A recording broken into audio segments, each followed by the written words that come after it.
Hi, everyone. It's Helen from SMB Deal Hunter. Today we have Cody Agee with us, an acquisition entrepreneur who acquired Sierra Dairy Laboratory, a California-based testing services provider that caters to the dairy industry. I know I'm very excited to hear Cody's story today and learn about his journey. Cody, it's a pleasure having you on. Yeah, thanks for having me. Appreciate it. Well, look, let's get started. Can you tell us a little bit about your background and sort of what you were doing before becoming a searcher and acquisition entrepreneur, and kind of what led you to where you are right now? Yeah, of course. So start from the gimme. Start from the beginning. So I grew up in San Diego, California. Was raised around kind of a blue collar, construction business that my dad ran. So I was sort of out, working on job sites in and sweeping floors and hauling, stuff to the dumpster and all that. So fairly hands-on, blue collar upbringing. My dad's business in particular was sort of a new construction, single family, construction business, and building kind of real high-end homes. So think 5, 10, $20 million houses, which still to this day amazes me, especially when I was 16 years old. Kind of impressed me that this idea that you could, like, frankly, just the mass sort of resources to be able to afford something like that. So I think, yeah, growing up, I was, grew up around business, kind of knew that's something I was interested in. And I would say just wanted to build kind of a toolkit to, kind of have a toolkit and sort of the right experience to sort of take things to the next level, so to speak. And not necessarily with my dad's business, but just in some capacity. So ended up going to college in Oregon at a small liberal arts school called Linfield. Studied finance there. Also, decided to learn Chinese. Did a study abroad program in Beijing, which was 2010s when I started college. At that point in time, China was this really fast growing economy, which it still is today.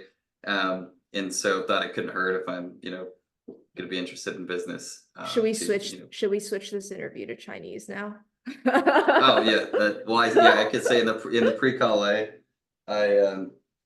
in the pre-call I gave some of my Chinese skills, so I could, like I said, 我会说一点中文, which is I can speak a little bit of Chinese. Yeah, and I said 很棒. Which Yeah, means that's like very, very impressive. good. Yeah, exactly. So TBD, maybe we'll start doing dairy testing for some Chinese customers or something one of these days, and I can use it a bit more. But That'd be cool. um, but anyway, so kind of in college decided to I learned that there was this whole world of like investment banking and consulting and private equity, which was like some of the fields that I would say sort of ambitious kind of young people kind of start out their careers in. So headed in that direction, but I was coming from this kind of uh, you know small college in Oregon, wine country, that not really on the radar of a lot of big companies and recruiting pipelines and all that. So ended up first getting kind of an internship in Boston, sort of off cycle, post graduation. Parlayed that into a full time offer at a boutique investment bank in Los Angeles, and then ultimately was able to get a job at JP Morgan a little bit thereafter, as an analyst in their investment banking program, and then basically spent the next 6 years doing that. Yeah, so I would say I built, got the skill set that I was looking for, in sort of building that, that kind of business toolkit, I guess you could say. So Did you go straight from investment banking to business buying, or what did that look like? yeah, I did. And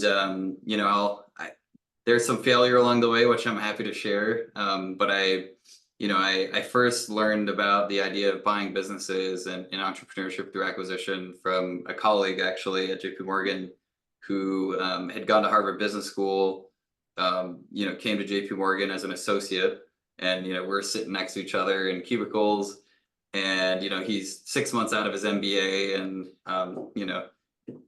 he learned that you can't meet Tim. You're not doing M&A deals with Tim Cook at Apple, like at the table with him. It's not the experience that he thought it was going to be. Um, so he said, "Hey, I'm actually going to quit, and I'm going to go buy a business." And naturally, it's like, well, like, who would let you run a business or give you money to buy a business? I mean, that sounds like a crazy idea. And that was my introduction to kind of this whole ecosystem that ended up pursuing. And Did he end up buying a business? he did. So he did a traditional search fund. He bought a business actually in San Diego, where I'm from. And the business is basically like a biobank for spinal fluid that these big biotech firms use to do their R&D. And bought it. I want to say like 3.5 years ago, and he actually just sold it. I want to say sometime last year, and he made a good chunk of money, and he's not gonna go back to JP Morgan, I think. I love that. Yeah, you'll have to ask him, but yeah, so he had a super successful outcome, which was really cool. Yeah, sounds like I'll have to interview him too. Yeah, I'm happy to introduce you. Yeah, Introduce you love to him. that. I'm But, curious, since you heard about it through your colleague who ran more of a traditional search process, what made you decide to go the self-funded route? And can you talk a little bit more about the differences and how you sort of Yeah, decided on that? yeah, absolutely. So where do I start? Yeah, I mean, I guess I was that kind of. I used my banker tools, and I kind of built out a whole model, like, what if I go down the traditional path, or what if I go down the self-funded path? And um, it's obviously in sort of a self-funded route, which I ended up pursuing. You're gonna end up owning a majority of the business, if you structure it the right way, which is attractive. But you're typically buying kind of a smaller business, maybe a different kind of, employee headcount might be a little less, it might be more kind of hands-on. And conversely, with a traditional search kind of model, you're going to buy bigger. It's probably, slightly more sophisticated company. So I think there are merits to both approaches, but I think ultimately I just really wanted to have sort of like autonomy and control. And uh you know coming from, you work at JP Morgan for 6 years, and you're just always kind of being told by somebody what to do and how to spend your time. And so I was looking for, yeah, just sort of that freedom and autonomy to make decisions and run a company. So Got it. No, that makes a lot of sense. I saw you ran a 13-month self-funded search process. What did that look like? Were you still working at JP Morgan? Did you quit before you started? Love yeah, to hear more. yeah, so I decided to run a search full time. uh I it's difficult to I would say, if you're working in a job that's like pretty demanding and you're working long hours, it's probably pretty difficult to run a search doing that. But if you're in a different situation, you probably could search and go part time. But I felt like just to run an effective search and find a good business side is something I needed to be doing full time. And so um, financially kind of was in a position to do it, which I didn't mention this, but I didn't go to business school, but that was actually a plan of mine, was to do it, sort of inspired by the colleague I had mentioned who had gone to HBS. And I sort of in my head, like, you go to either HBS or Stanford GSB, and then you do a search fund after, right? And so that was sort of something that I had set my sights on. And I'd actually applied to HBS, got waitlisted, and then ultimately didn't get in though. And then reapplied, got interviewed at both of these schools again, and then didn't get in. And so I had some some failure there, some heartbreak. But yeah, after the second go around of getting told no, I just thought, I could probably do this a self-funded search just without go to business school or anything. So that's ultimately what I chose to do. So Sounds like you skipped a couple steps there, maybe a blessing in disguise. it is, yeah, because if I probably if I went to business school, it's expensive, and yeah, probably ended up would have pursuing a traditional search, I would imagine. And the company that I ended up purchasing probably wouldn't have made sense to buy with the traditional search fund, just because it's a little bit a little bit smaller. So yeah, happy with how it all sort of played out, I would say. Yeah, no, that's great. Where were you looking when you for your search, and what deals did you look at? Is this sort of one of the earlier ones you stumbled upon, or what did that look like? Yep.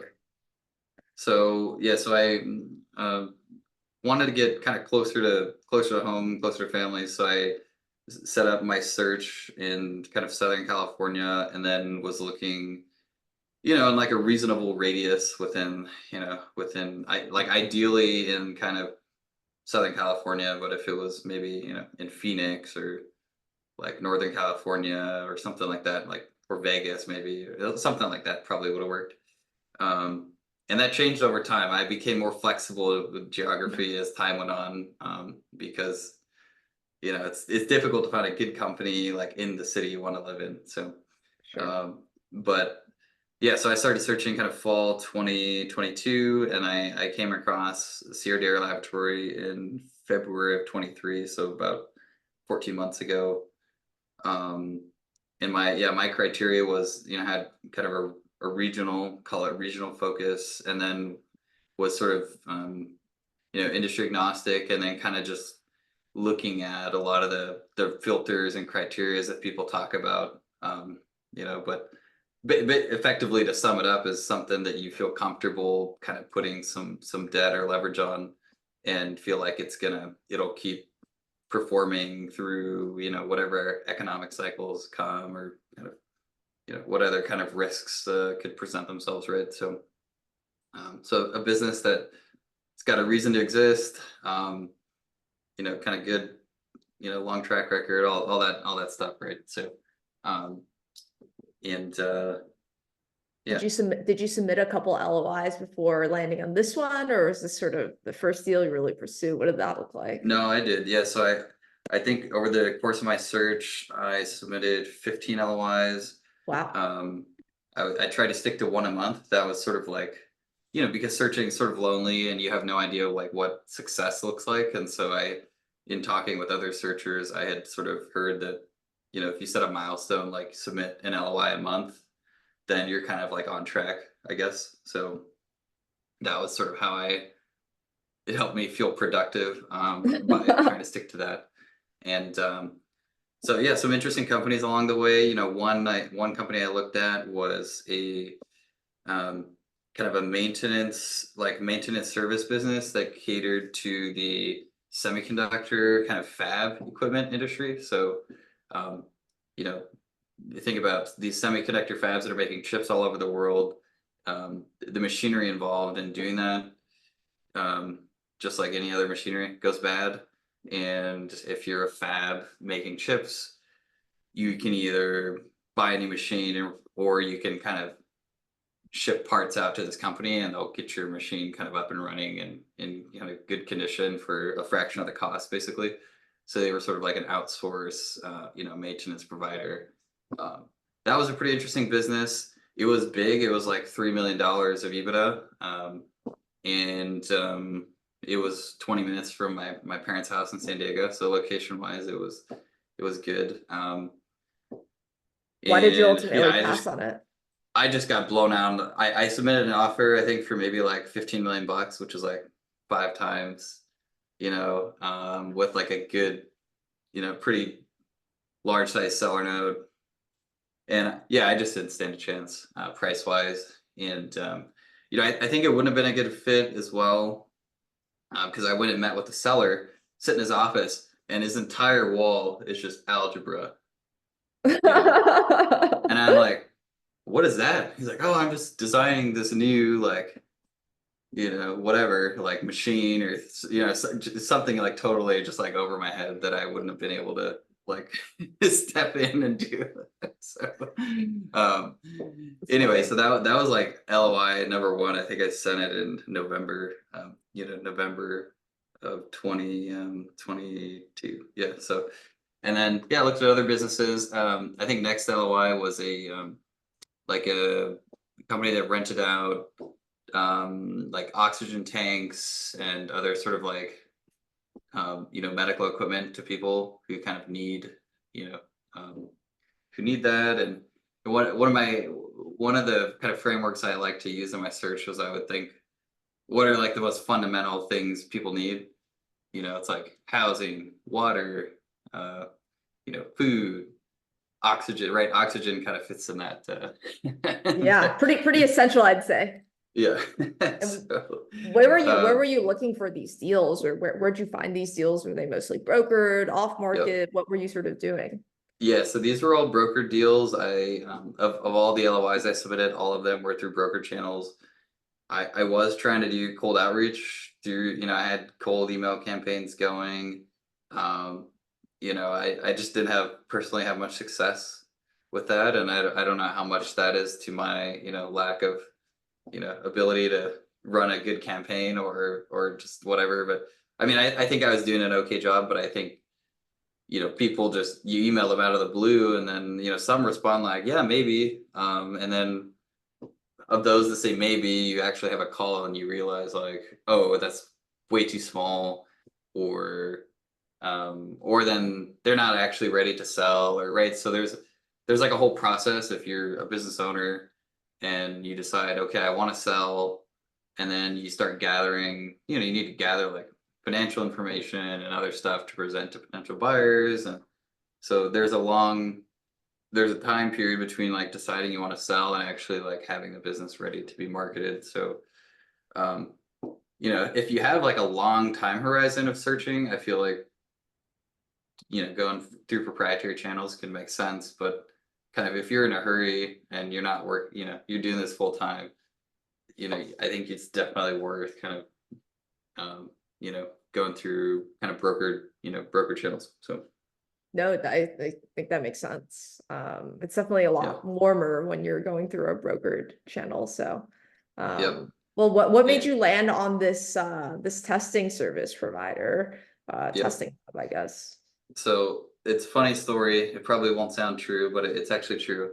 Um, but when I was going through this framework of like fundamental necessities, one of them I mentioned is food, right? And I remember thinking, when people go to grocery stores, like the food needs to be safe.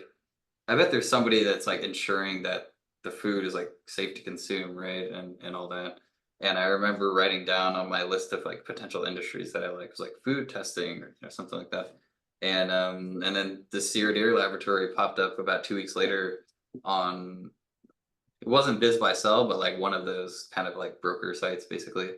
And it's a business that got listed by, Transworld Business Brokers, which is one of the big just kind of franchises, Yep. business broker franchises out there.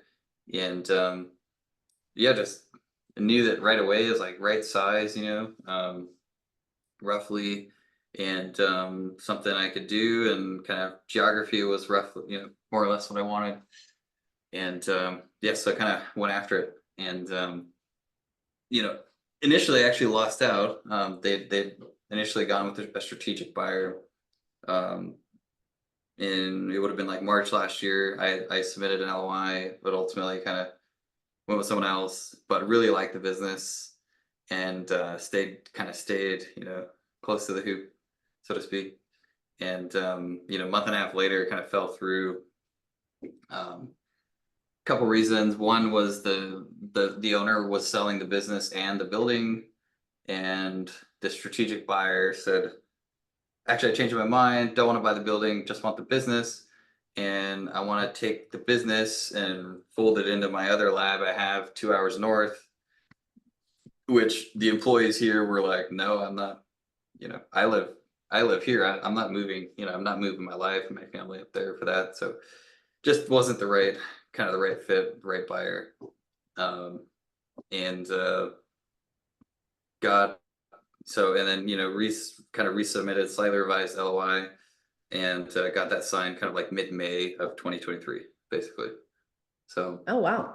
No, that's, yep, I love that, it fell through, but sort of they came back to you, and yep. that's So yeah, very if you're cool. searching, yes, if you like a business, just stay close. And I don't know what the stats are, but I feel like there's these things fall through, Totally. at a reasonable rate. So No, um, totally.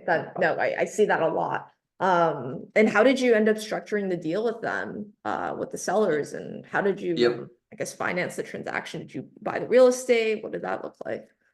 yep. So I bought the real estate and the business.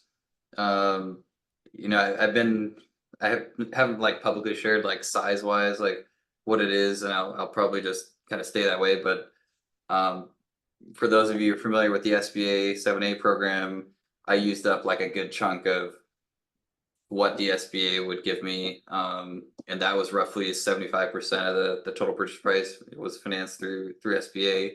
Another call it 10 through kind of seller notes, seller paper, and then the remainder was through third party equity.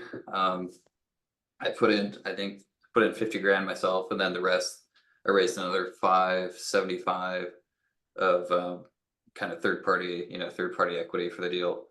And you know kind of funny, but over half of the equity that I raised, I ended up getting from people that I met on X or Twitter, Love in that. like the 12 months that I was searching, basically. So, which is pretty cool. That's So, awesome. yeah, That is really cool. It's definitely a very strong community over there. So, yeah. no, So that's awesome. Did you I, use an SBA loan for the real estate as well? I did. So there's a couple different approaches that you can do. I ended up going with one 7A loan, and it was basically business and building are kind of all encompassed in that.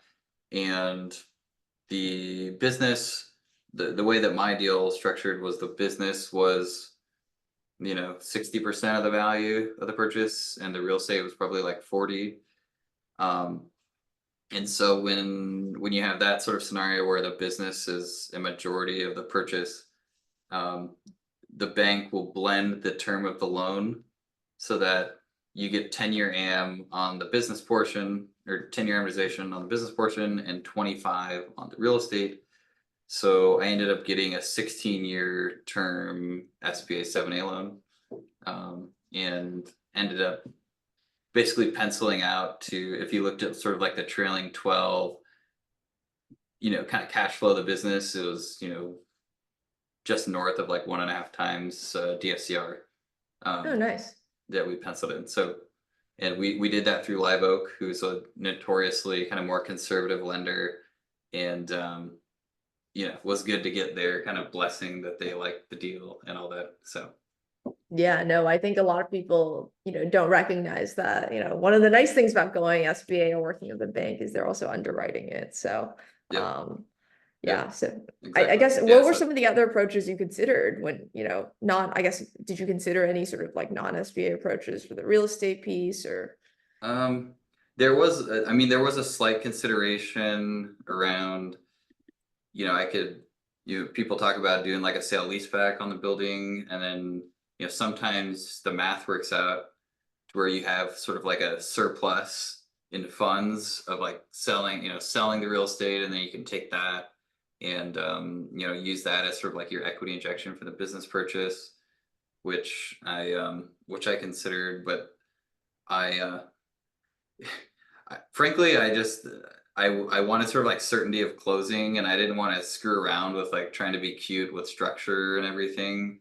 Yeah. And you know, if that means that I only owned 80% of the business instead of 100, then I was sort of like okay with that. So um, No, that yeah, makes and sense. I explored that, and I think it could be pretty compelling, especially if the building, um, like I have a friend actually in the Boston area. He bought a business and the building kind of similar package deal, but the building was worth like $10 million, and the business was like a 2 million EBITDA business or something like that. So he ended up doing a sale leaseback on that building, and then was able to take that cash, fully fund the equity portion with it, and he put another $1.5 million on the balance sheet of the business day one, which was like, I mean, that's a pretty Yeah, cool that's awesome. situation to be in. So like in that instance, totally makes sense to when the building is worth a lot of money, it's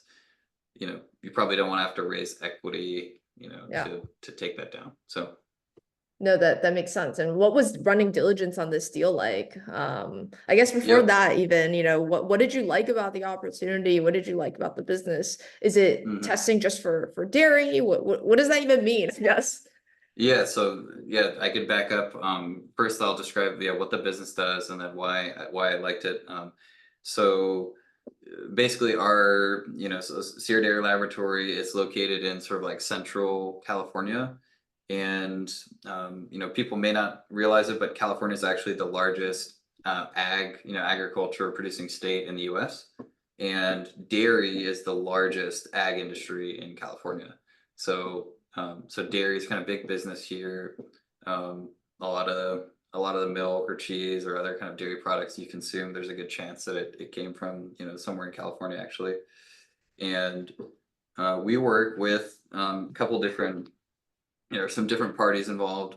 We work with the dairies themselves. So somebody who's got cows or goats on a farm, and it's producing raw milk, we we work with them. We also work with plants where they take that raw milk and then turn it into some kind of consumable food product, which are those plants are all located in close proximity to the dairies, because that milk will go bad in 48 hours. So you need to be able to, once it comes out, you gotta turn it into something quick, basically. And kind of the two primary things that we're testing for is safety. So we're doing a lot of kind of bacteria testing. So think of you're putting milk in petri dishes, put it in an incubator, and then 24, 48 hours later, you're seeing if anything grows on it, basically. Yep. And so you're kind of looking at, okay, what is this clean or not, good or bad, right? That's what we're doing. And then we also do component testing, where you're looking at the breakdown of milk or any other the dairy products, and you're going, okay, how much fat's here, how much protein, etc. So you're kind of looking at the breakdown. And obviously, if you're producing food or selling milk, like you're going to want to know what some of the specifics around, because not all milk's the same, when it comes out of a cow. So, and especially fat, like fat especially is important because you're getting paid, typically paid more for kind of higher fat content. So, No, that's super interesting. Yeah, I yep, mentioned, I ran a food business and we had to run testing on every single production run. I remember that. So yep, okay, there always you go. waiting for So, the lab test to come back before we could yep, release product. It was, yeah. exactly. I remember that very Um, fondly. yep. So, and so, anyways, kind of that's a good segue, right, into like why I liked it, which is, um, and I'll just kind of take you back in time. So when I was looking at this business, it was sort of early 2023. The Fed had hiked rates at just a crazy rate, right? And then if you watched the news, read the Wall Street Journal, everyone was talking, is this gonna, is there going to be a recession? Is there not? And if you're looking at it for a business at that time, everything that was being marketed was basically like, look at the 2020 earnings and look at 2022, and everything was like up and to the right. And so, you know, you had no idea, like, if we just all of a sudden went into a recession, all of these like install heavy landscaping businesses, for example, like they would just get crushed. And so, I was focused on, um, yeah, what's something that's just going to be super durable through cycles. Um, has, like I mentioned, has this reason to exist. I feel comfortable, like, yeah, just feel comfortable that it's gonna like there's gonna be demand for the service, kind of no matter what. And so, obviously with this business, um, you know, people are going to go to the grocery store and buy milk, that's probably one of the last things they'd give up, buy milk or other, what other kind of food products they're eating. Um, this business in particular, it's licensed by a couple different kind of regulatory bodies, in kind of one of only 5 labs in California that actually does this type of work, and really only this ours and 2 other companies are really like the only major players in the area. So not really a ton of competition. The customers that we have, it's a super important service that they have to do, and but the cost is not really a large portion of their business and cost structure. So they're not too, like, they're not going to come after you every year and like negotiate down to the penny, like what your price, what you're charging them, right? Um, so yeah, a lot to like. And on top of that, the owner had kind of been planning to, retire at some point, and so he sort of transitioned a lot of the roles and responsibilities to some of the other employees, and so was able to kind of walk into a business that, like if I don't want to come to work today, I probably can get away with it, kind of thing. Yeah. Which that's not what I'm doing, but Nice to it's know. Nice to know it's an option. yeah. So, but that's not always the case, right? A lot of times the seller's super involved, and there's that first 12 months where you're really stressed out, like kind of learning on the job. So, um, good dynamic there. So a lot to like. Um, a lot to like. In overall, one of the key risks for us is we do a lot of work with one. Um, well, I'll put it this way: it seemed like a larger risk on the face of it. Once you dug in, probably not as big of a risk. But um, one of our customers is basically a large customer that is a co-op, which means it's basically like a collection of like hundreds of dairies who but they all sort of operate under like one banner. And so, there is some sort of like customer concentration risk, um, on the face of it. But, we're doing work for 6 different plants that are under this co-op. And then we're doing work for 4 different like territories where all the different dairies are and stuff. So it's, the work's a little bit more distributed across some of these different parts of their business. And that was a point in diligence I spent a lot of time on getting comfortable with. But it's like you hear people say there's no perfect business, and you're gonna always have some risk, and you just gotta either get comfortable with it or not, right? And pay a price that for the business you feel comfortable paying, in while acknowledging those risks, right? So Yeah. When you were buying the business, was your goal to buy it for cash flow, or are you looking for something where there's some growth opportunity, and looking to sort of sell the business eventually, or what was your sort of goal? yeah, I would say I'm more. I mean, I wouldn't say I have I would say I'm flexible, but it seems like when I speak with other searchers or people who own businesses, it feels like I'm more long-term oriented than others. Because I'd love to work in this industry for another 10, 20 years and turn it into a, 10 million EBITDA company, for example. So I could see myself doing that, and definitely don't want to just grow it for 2, 3 years and sell it, because I think it's an amazing business, and kind of a gem. So I think that'd be kind of silly. So Yeah. yeah. Okay, interesting. Are you planning to acquire more businesses in the space, or just kind of grow it organically, or how are you thinking about that? Yeah, I think there's a ton of opportunity just organically. Like, we sort of have like classic business where there was no website, there's no Love that. salesperson, like we grow, like our current top 5 customer for this year, one of our top 5 customers was a word of mouth, just showed up like late last year and just started sending us a bunch of work, basically. And so it's a really, so it is like we just need more people to know that we exist, and I will be able to bring in more work, I think. Um, so number one is like by growing organically, we can just make sure people know that our lab's here and we can help them. Um, what's also interesting about our business is we actually, we do a lot of work with local dairy companies.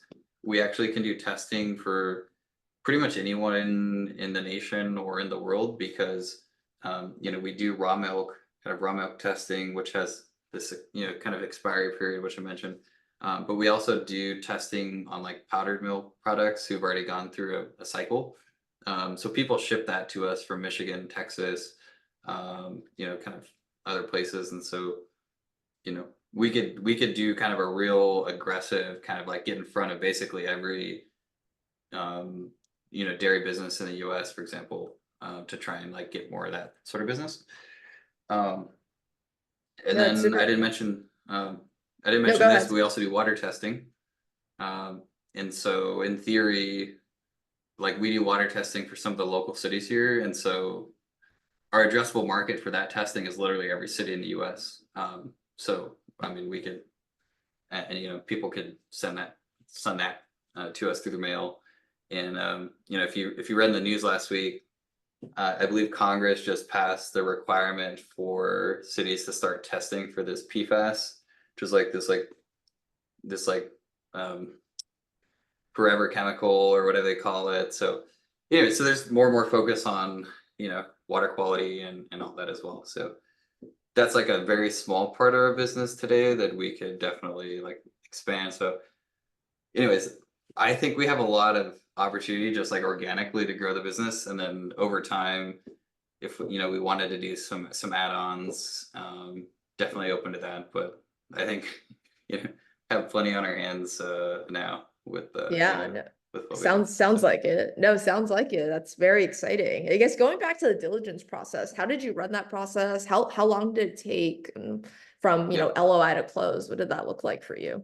yeah. So I did mention so kind of May of last year, like mid-May, got the LOI signed, and then we actually didn't end up closing until I didn't own the company until November 1st. So it was a longer kind of a longer timeline than maybe some other searchers might tell you. So I mean, initially our plan was a 90-day close, which would have got us to June, July, yeah, like August. And initially kind of spent the first week or two post LOI just on further business diligence, like came up and met with the seller for a few hours and really just kind of tried to understand the business more.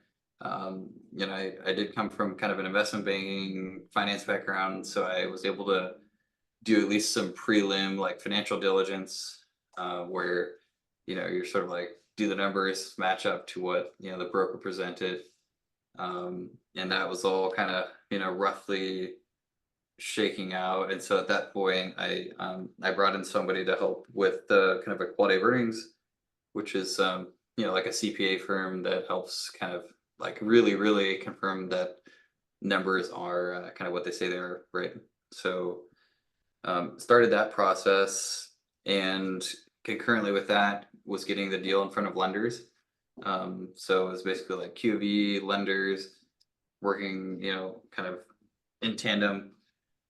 And kind of something that held us up was after the QV kind of came in, the numbers were a little bit lighter than what the had been presented by the broker, and it really just came down to kind of some ad backs and like personal expenses and things that they were doing kind of a putting the finger in the air and estimating, whereas we were like line by line going through QuickBooks, the raw QuickBooks file, asking, what's this, what's that, right? So, um, and I wanted Did you guys go to, back?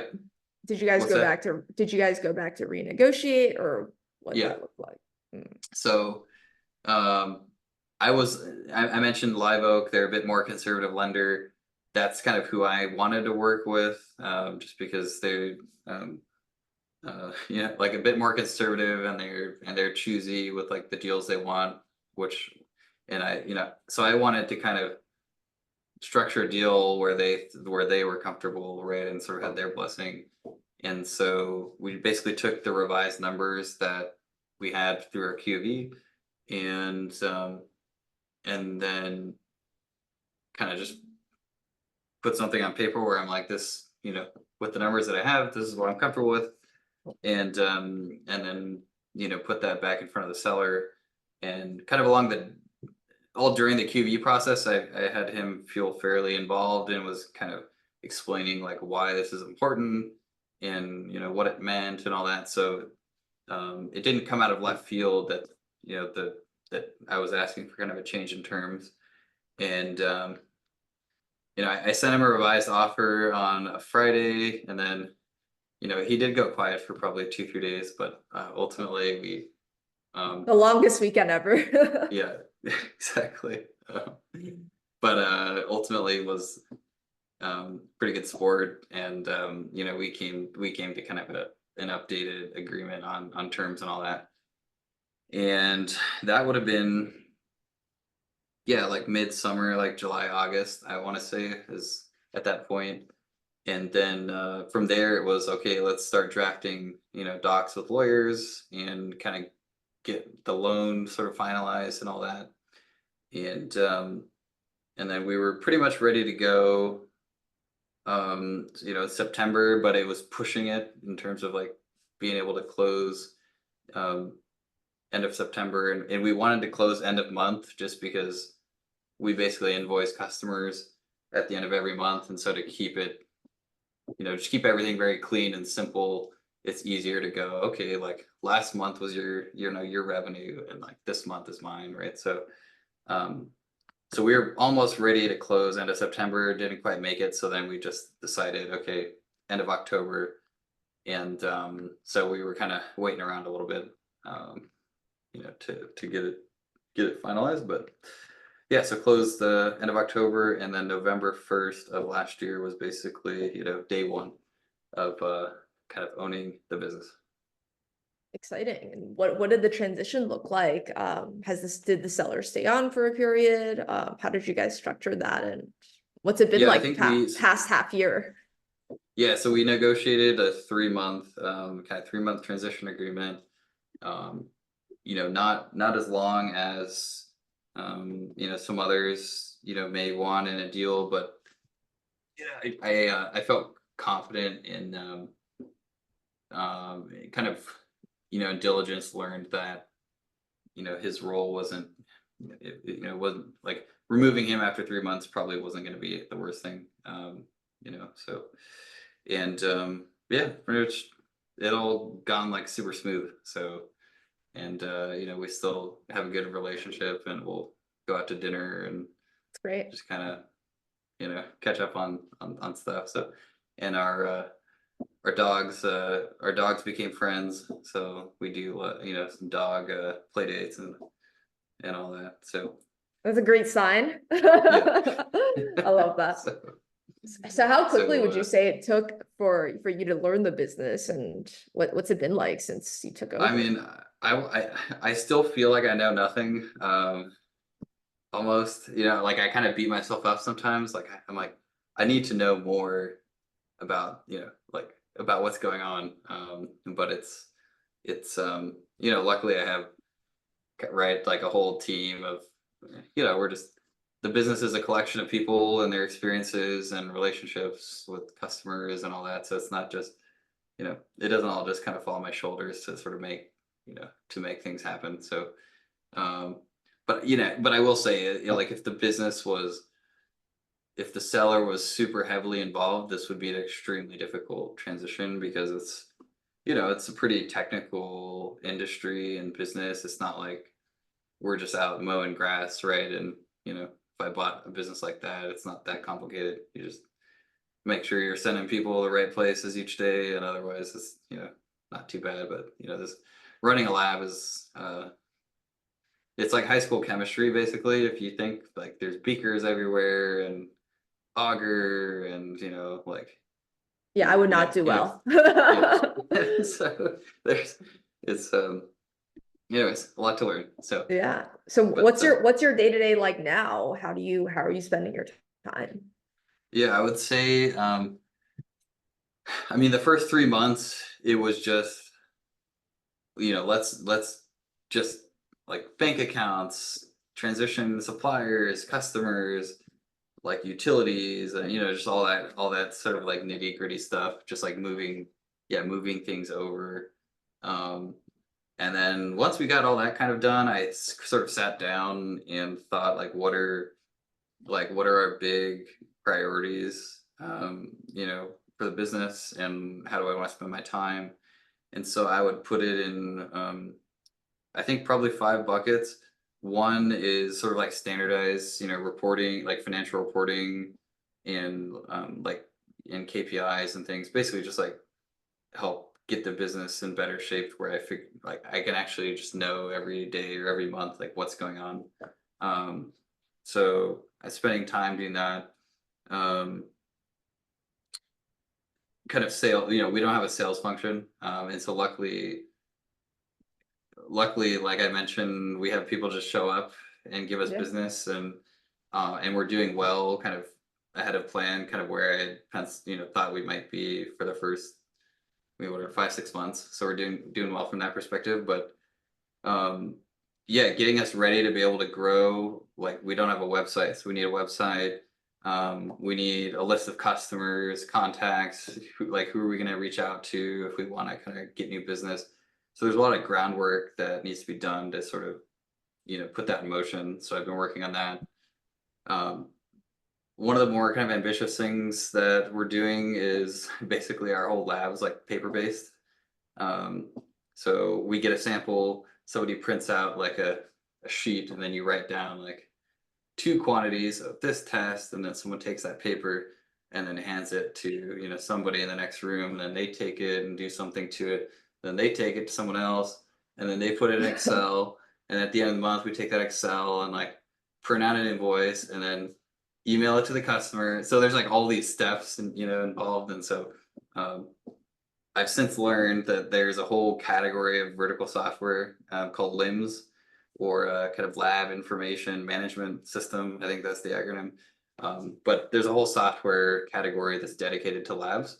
And so we want to kind of basically take our operations and like store everything, and run the whole business through this LIMS basically. So I think we have a vendor kind of penciled out, like who we want to use, and so we're right now kind of negotiating some last kind of. We're just trying to figure out how to like actually implement it and make sure pricing makes sense and all that. But that'll be like a good amount of my time, like trying to get that going. No, sounds like there are a lot of interesting opportunities to streamline things and grow Yep, grow the business. 100%. I'm curious, what was anything unexpected about the business since you've sort of taken it over? Unexpected. I don't know. I've been really spoiled, to be honest, just to be candid. It's been super smooth. We've been all of our kind of customers that have been with the business for a long time have all stayed. They're all still kind of, sending us work. Um, all the employees have been amazing and been kind of really open to change and, adjustments and all that. And I don't know. Yeah, no big surprises, to be honest. I mean, I No, I mean, think that's that's great. which is good. Yeah. So I've had an atypical, like, and this is not, just my sample size is one, so don't assume if you're listening that this is how it's supposed to go. I was prepared for much more of a drink by the fire hose, knife fight, whatever analogy you want to use, kind of situation.